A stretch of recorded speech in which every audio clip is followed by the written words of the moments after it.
Good evening. People living near construction work for the HS2 rail line in Warwickshire and Staffordshire say the disruption massively outweighs any benefits. All this week, in a series of special reports here on Midlands Today, we're looking at a controversial project where the original price tag has more than doubled. And the earliest that high-speed trains will run between Birmingham and London is 2029, but that might be delayed even further. First tonight, our correspondent Ben Godfrey is on an HS2 construction site near Lichfield. So Ben, what's the significance of where you are this evening? Well, this project at Fulton Wood is 6 months in preparation, and the process has started actually, and what's going on behind is an overbridge being slowly moved into position. It weighs around 6,000 tonnes and will enable the HS2 line to go under the current main line, the West Coast main line. All the way up and down this route, over 100 miles of course, peppered with construction projects like this. Back in 2010 we talked about this project and spoke to communities up and down the line. We've been back to see how they're feeling. Depending on your stance, it's a feat of engineering that'll fast-track the economy, or a white elephant riding roughshod over people's lives. From the skies, HS2 is very much taking shape.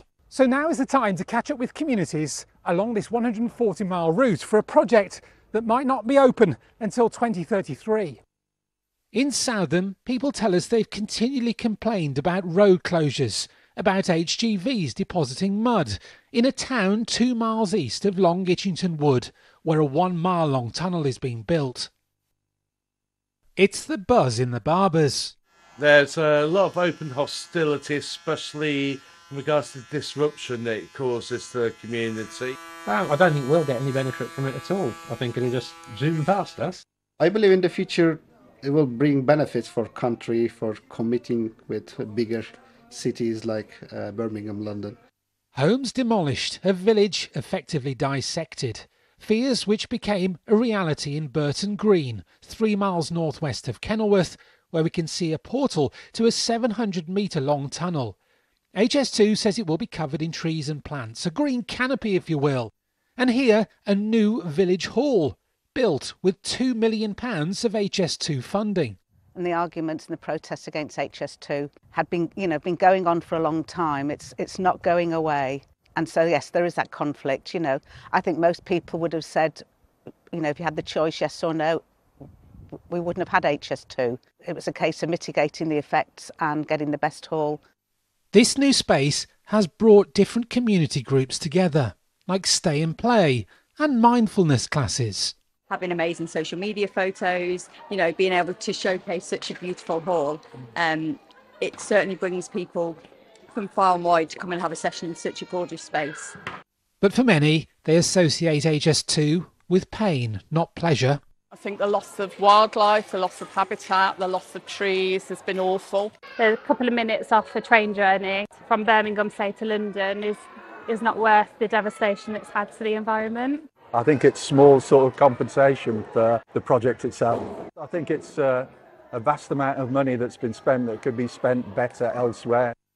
In Berkswell, the Lavender Hall fishery is a serene haven for anglers, though the drills and rumbling trucks puncture the silence.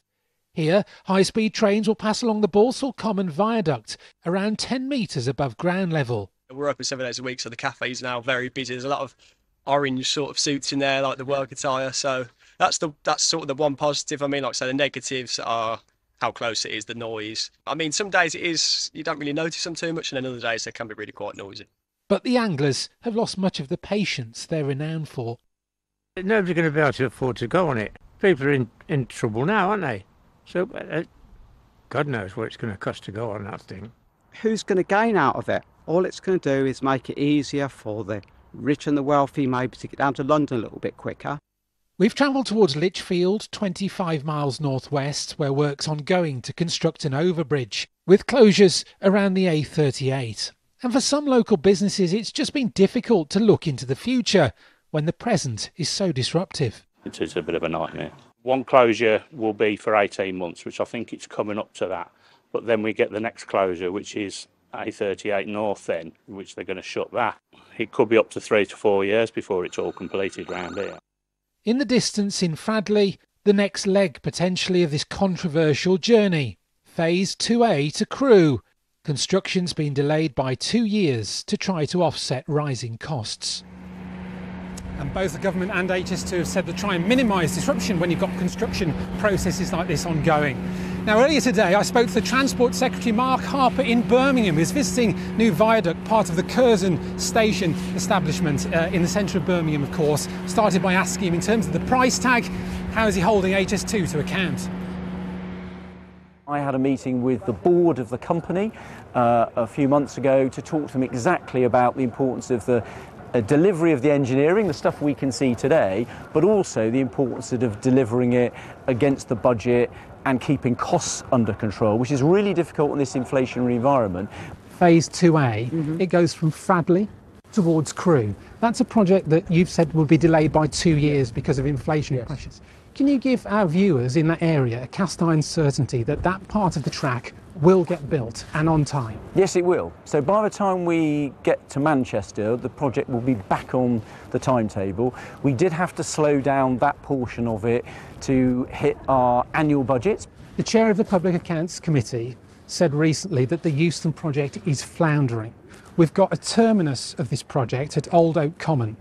Business leaders say to us, well, why would we go there and then have to take a second journey into central London? It's absolutely true we're having to look at the station design again, because the design that was put forward was way over budget, and you talked about being careful about taxpayers' money, and we absolutely are, and we want to deliver a single station that'll work for our conventional railway, high-speed rail and also the underground station. Hard-working people say they won't be able to afford a ticket. That's what they believe, and it will be open to richer business people. Is that true? No, that's not what the vision is here. It's about getting people being able to move around the country, yes, for business purposes, but also for leisure travellers. I want it to unlock this region. And that was Mark Harper, the Transport Secretary, speaking to Ben. We'll have more from Ben a little later in the programme. Right, let's go back to our top story tonight, looking at the construction of the HS2 line. You can only really see the scale of the project in the Midlands from the air. Mark Scriven, our drone camera operator, has been tracking the line through the region.